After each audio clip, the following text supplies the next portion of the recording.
Anti-Afro Svengalis, I wanted to come on here because I wanted to talk briefly about the situation with the Bill Cosby sentence being vacated. And before moving on, I want you to hear this brief clip. It's a little surprise for you. Stay tuned and I will return. And let me shout out Anti-Afro Svengalis. Am I saying that right? Svengalis? I used to be in a magic as a high school. I went through a magic phase, and they used to have these cards. I think they were it's like a Svengali deck that you use to do some magic tricks. I think that's the word but I haven't seen that word in a long time. What is Anti-Afro Svengalis says? Your professionalism, direct communication, and succinct presentation of all sides is stellar. Thank you for that. Regarding Bill Cosby, the court allowing the DA to breach the civil suit settlement agreement not to prosecute Cosby was unethical. Okay, listen, Anti-Afro Svengalis, he knows what the deal is. Yeah, this is sketchy, guys. This is sketchy. There was an agreement that the court was going to seal the deposition. The deposition had the smoking gun in it. All right, the deposition had the smoking gun in it, but it was sealed up. There was a smoking gun that if this smoking gun got out, it was a wrap. It was an absolute wrap for Bill Cosby. What was the smoking gun? It was the deposition in which he said that he was drugging women to have sex with them. He said it on the record in front of a court reporter, having sworn to tell the truth. He was under oath when he gave the deposition. So he couldn't say, oh, well, I lied or this or that, or you misunderstood me. There was a court reporter there taking down everything. And, but so they agreed to seal it. They sealed it in 2004 because the woman got paid off. She got her money. So she agreed to seal it. Fine. And the smoking gun sat there for a decade, and it was just going to remain there until, Bill Cosby died. It was over. But then when Hannibal Buress made that video, when they recorded Hannibal Buress doing that comedy set, and the damn thing went viral, the woman went back and she ran to the prosecutors, and the prosecutors were able to unseal it. And when they unsealed it, there it was, still there, 10 years later. And that is what put him under. And so what Anti-Afro Svengalis is saying, listen, the fact that DA got that judge to unseal that deposition, that was super unethical. And of course, it was coming up at a time when our man Bill Cosby, his money was so long. It was so long. He was about to buy NBC, and a lot of people didn't want that purchase to go through. And so now all of a sudden, the smoking gun, it gets revealed, right? So Afro Svengalis, man, he knows what's up. It was sketchy.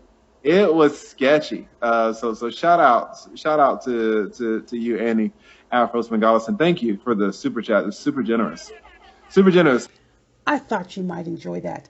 And I wasn't at all offended that the lead attorney was referring to me as a he instead of a she. That's okay. That's water under the bridge. I was kind of just wondering why there's been so little attention focused on the constitutional issues of this case. I found extremely frightening.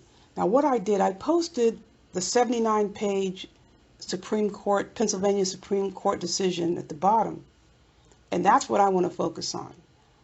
People have their views about what happened, what didn't happen with Bill Cosby. They have their opinions about the women that were involved, and I just think a lot can be said about the situation, but for me, the most appalling, beyond appalling factors in this whole situation with Bill Cosby is the incredible, disgusting abuse of our legal system. It's beyond believable. I can't, people, I think a lot of people are missing the point. I want to say this though, another just beyond offensive aspect of this issue, Felicia Rashad came under attack when she came out supporting Bill Cosby, and I still consider her defense more so a constitutional defense, a constitutional rights defense. So it became just triggering for her to get a quick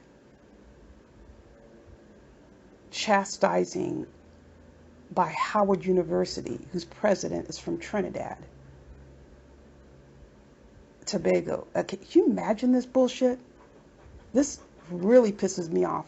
I mean, you have people not from the United States who are so quick to come at ADOS people when it comes to us defending what we consider our right to defend, how we consider liberty, justice, what our ancestors fought for, which is not their struggle.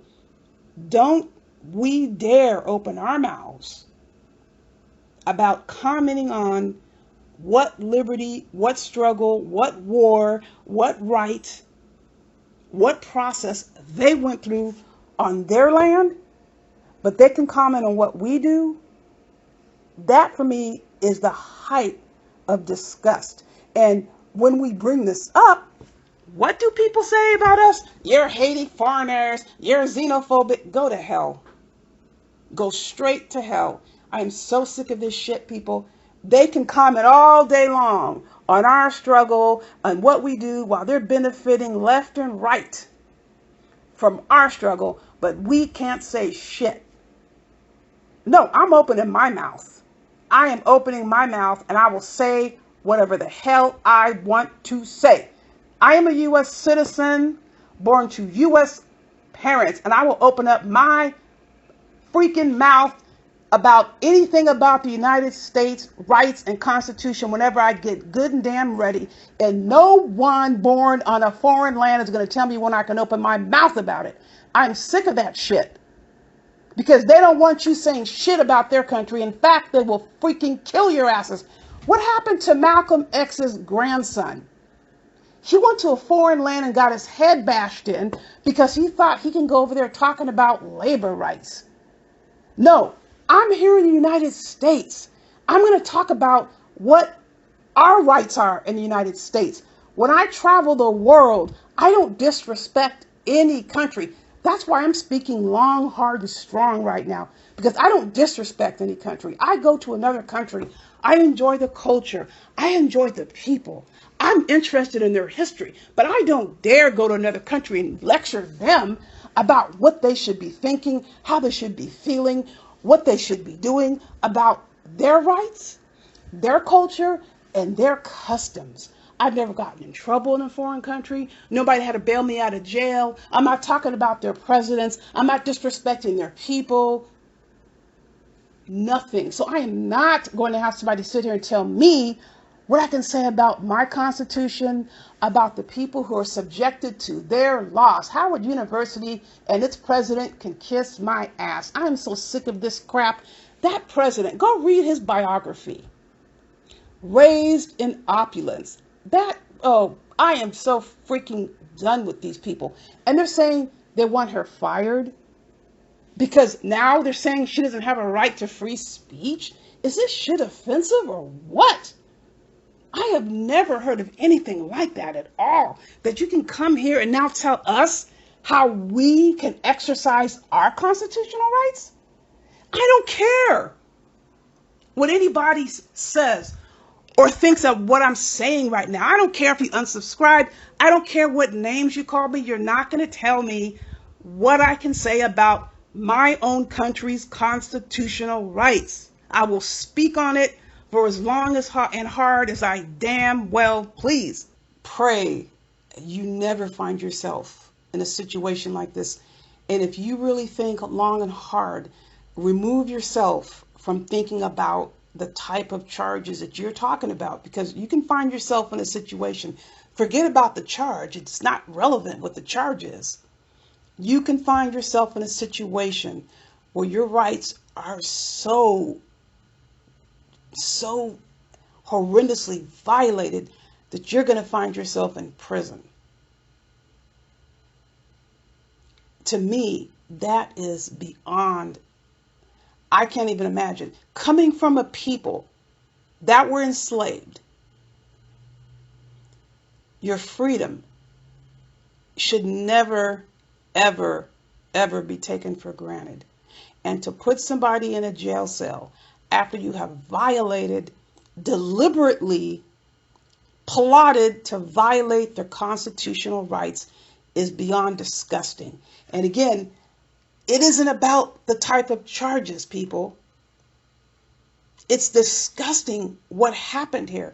Pray it never happens to you. And if you are at all interested in our justice system, and you've given opinions, you've debated, you are absolutely well within your right to ignore what I'm saying. But how can you give a sound view or perspective when you haven't even read the decision? I have never understood that. How people can get up and be so strong and hard and fast about a position on these legal cases when they've never read the decisions, they've never read any rulings that the courts have handed down during the course of trial. They haven't heard any of the arguments, but they are so adamant. And when I'm saying this is because you can tell when they're going back and forth, it's not about what position any person is on. You can tell they don't even have the facts. They're just saying anything. They're going off sound bites. They're repeating the same talking points they've had for years. The white man this, the white man that, the Me Too this, the Me Too that, the feminist this, the feminist that. It's just the same old mess. The triggering points on both sides. And none of it reflects the actual ruling or the actual decisions. Elevate yourselves. Read the Supreme Court decision. The Pennsylvania Supreme Court has handed down a decision clearly explaining why they ruled, why they decided the way that they did. It affects all of us. Take the time to read it. Whatever trial that is going on in any courtroom at any given time, no matter how horrendous it may be, every single piece of evidence isn't admissible. You can't just throw any and everything into a trial. Everything doesn't go. And judges and prosecutors are not allowed to just do what the hell they want to do. But here they did just that. And this is why this conviction was vacated. Again, people are focusing on the type of charges. It could happen to you. It could happen to me. It could happen to your brother, sister, father. This stuff about celebrating because Bill Cosby got off, I can't even relate to that, people. This was a very vile and reprehensible violation of Bill Cosby's constitutional rights. That's the issue. That's what it is. Nothing more, nothing less. Now, people have a right to feel how they feel. Do not call it a technicality. Violating your Fifth Amendment rights is not a technicality. It's a constitutional guarantee that everyone has. Now, what I want to show you, just bear with me. I want to show you another example of this. And this is talking about another rich person. Now, this is happening to a rich person. Yes, rich black man, but a rich person. And I don't think every situation we deal with is black and white, but damn it, no one is going to convince me that this situation was not race related. You read this decision, the 79-page decision. There, tell me what justified unsealing this civil case. There is absolutely no justification, people. No way in hell. I have never seen such an effort go in to trying to convict someone. Let me tell you what also pisses me off. I want to give a comparison in a second. The first time I started working with cases of sexual assault / rape, I was 18, actually ready to be 19. I have never in my life seen so much effort going in to get somebody convicted of a sex-related offense. I have seen cases. What in the hell, people? You're not going to convince me this was not race-related. The effort in all those other cases, all the effort put into this case, you could have solved how many other cases out there? I think the people involved in this case, and let me tell you, there is a letter in this file here, this ruling here, where the white district attorney warned the sitting district attorney, the former district attorney, even told the district attorney that's trying to prosecute Bill Cosby that he can come after you for this. And I hope he does. And this district attorney who prosecuted Bill Cosby, the DA, is a judge now. Where are the discussions about going after that judge's license, people? Got the man to get up here, forced him to incriminate himself, went to a judge and forced him to give incriminating testimony, which is against your constitutional rights. How would you feel if you were forced under court order to answer questions after you were told that there will never, ever be criminal charges brought against you, and you gave deposition, you gave testimony, and then they come back and said, you know what, we're going to charge you with a crime? How would you feel about that? Forget that it's Bill Cosby, forget that these charges. You're going to be sitting pretty with that? The Pennsylvania Supreme Court didn't sit pretty with that. I don't care what the charges are. This was the most disgusting display of violating somebody's constitutional rights that I have seen modern day, because we have a bunch of laws that resulted in us getting the constitutional rights that we have. So people who are going off about Bill Cosby, I'm not even thinking about the actual, what he was charged with. It's not relevant. You can't go by what somebody has been charged with, because that's not what the law states. Okay, for murderers, you have different set of constitutional rights. Okay, for rapists, you have different constitutional rights. For bank robbers, you have different constitutional rights. No, everybody has the same constitutional rights, people.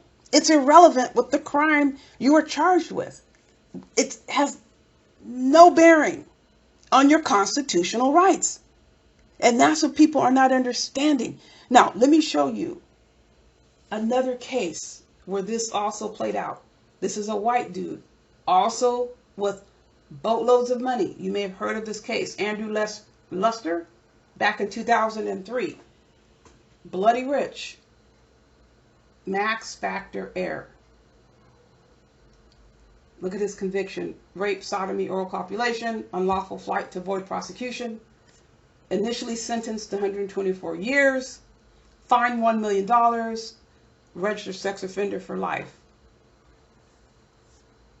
Okay, the judge in this case, and this is, again, this kind of stuff just drives me insane, people. You cannot just sentence someone consecutively. You can't just, okay, I'm just going to just sentence you. There's guidelines for this. In a lot of instances, sentences are concurrent. The judge just sentenced them, run your sentences together, and didn't even give a reason. There is a 74-year difference upon appeal. You can't just sentence people the way you freaking want to sentence them.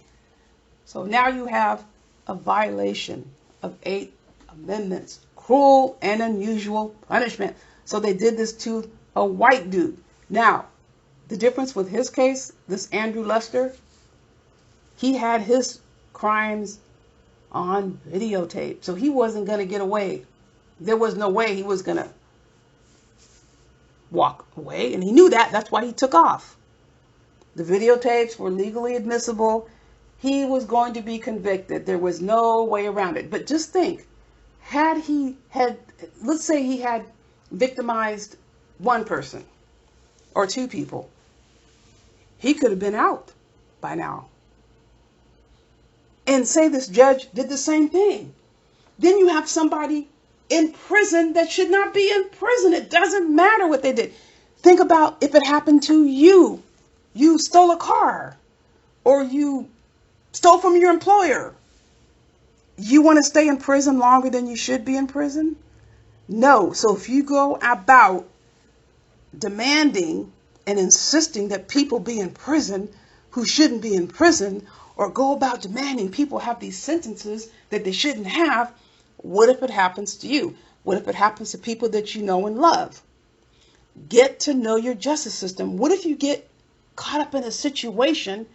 You need to be able to contribute to helping your attorney fight for your rights, contributing to your defense instead of just sitting back and let people railroad you. This is what these attorneys did. This is what this dirty ass judge did. And they need to be taken up. They need to have their licenses evaluated. Yes, cases go up on appeal. Yes, there are mistakes, but this shit was malicious. That DA went up and said it to the public multiple times. The DA before the current one, or the one that charged Cosby. There was no question that Cosby was given assurances that he would never be charged criminally because they didn't have the evidence. People, there were other things that went on. There were other things that went on. For example, let me tell you something else that went on.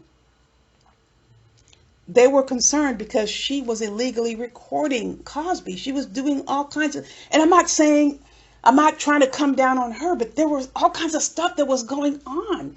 They were worried about her engaging in criminal behavior. They thought she was trying to bribe him. They were so concerned about stuff that was going on. They knew they didn't have a criminal case. So when they told Cosby you would never be charged forever, this is a closed criminal charging case, forever closed. And then they turned around and said, okay, we're going to charge you. The Pennsylvania Supreme Court made it very clear. You are forever barred from charging this individual in the future. It doesn't matter if it was Bill Cosby or not. You cannot do stuff like this. Think about yourselves. Forget about Bill Cosby. It could happen to you. This is the scary part that people are not honing in on. Let's stop for a second and add Umar Johnson into the mix. Are we falsely accusing Umar Johnson of something? Are we saying we want Umar Johnson held accountable because he's completely and totally innocent? What we are saying about Umar Johnson, are we plotting something? Are we making things up about Umar that we know are 100% false? Are we guessing? No, we're not guessing about Umar Johnson, people. We're making everything up about him. He's totally innocent and we've just picked him out of a crowd and we're railroading him. Obviously, that's not the case. This is a nightmare. Take the time to read this ruling and pray it doesn't happen to you. Now, Bill Cosby's going to have to go to the court and get the registered sex offender registration requirement removed, because they have him listed as a violent sex offender. And trust you me, when it comes to violent registered sex offenders, they can show up at Bill Cosby's house when he doesn't register and arrest him. And they're going to say, you know what? You're on the list. They're not going to listen to anything else. They will take him down and arrest him. So he's going to have to go to court to get this removed officially. I'm not getting into who did what. The fact of the matter is, it doesn't matter how malicious, atrocious anybody thinks the criminal acts are or the conviction is. You can't violate people's constitutional rights because you have the discretion and the authority to make decisions. And let me make it clear, something that was pointed out in the decision, how the court stated that prosecutors, and this is a good point to make, have even more power than judges. And you know why? Because they are the ones that decide whether or not the case is brought to a judge. That's an excellent point to make. If it's not for the prosecutor deciding to charge the case, the judge won't have decisions to make about the case. So on one day you're saying, we're not charging you ever again. And then the next time, oh yeah, we're charging you. You're putting the person in the position to have all these decisions, rendered. This is a lesson, people. Be sure you know your constitutional rights if you ever get in a situation, ever, where you are facing criminal charges. Be ready to vigorously assist your defense attorney in defending your constitutional rights. Do not be a bump on a log. Because you see, Bill Cosby had all these attorneys, right? Had all these attorneys, all these high-priced attorneys. And look what happened. Don't forget, so many of these cases that resulted in our constitutional rights. Guess where these cases originated from? People from our community. It doesn't matter whether or not you have money. You're black, you're black. Keep that in mind. Know your constitutional rights. Defend your rights. And one thing I also want to bring up. This is something that, if these three elements can exist together, it might be a contradiction, but I think they exist. Something that's significant, it's basic, and it's profound. Keeping your word. There's one thing that I cannot stand. If somebody's given their word, they give their word. Reneging on shit really pisses me off. And this is another thing that bothers me about this case. He was made a promise. And this is not something that should be so grand. It's a basic ethical duty. It's a human expectation. You give your word to someone about something. What the heck? Why can't you just stick by your word? Stick by your word. They didn't stick by their word, and look what happened. All this upheaval, somebody going to prison, their life is disrupted. And I know what people are saying. Well, he did this. That is not the point. This is profound, basic, and significant altogether. They did not keep their word. This is about your constitutional right. It should not be some high moral ground. It is your constitutional right not to incriminate yourself. Know your rights and protect your rights. And guess what, people?